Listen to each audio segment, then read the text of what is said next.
All right, so far we've covered the foundations. Without these foundations in place, you cannot create a magnetic message. Your message will be limp, it will not have sticking power, it will not stand out from the crowd, and you are doomed to be the moonwalking bear. How many don't want to be that poor bear?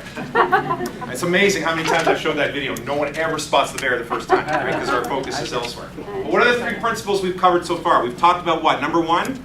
Target audience. You got to know who you're aiming for. All right, if you aim for nothing, you'll hit it every time. Right? Zig Ziglar used to say that. So target audience, it's absolutely critical that you identify that. Tonight, there's no way in the time that we have that you're going to do all of these steps properly or give them justice. We want to kickstart the process for you and send you home to do some serious thinking so that you can revolutionize the way that you promote your business. All right, so target audience was one. Number two, pain or pleasure.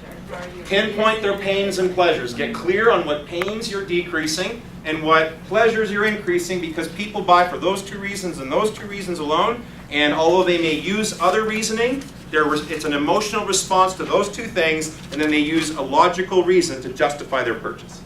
All right? And if we had lots of time, we could play this out, and we could go all night. You could throw ideas out and suggestions out, and guaranteed you wouldn't be able to find one where you're not addressing one of those two things.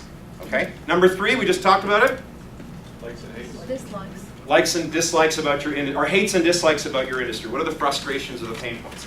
These three principles, as Rob said when he opened up, are really laying the foundation. It's like basic arithmetic in marketing. It's the 1, 2, 3s, ABCs of marketing.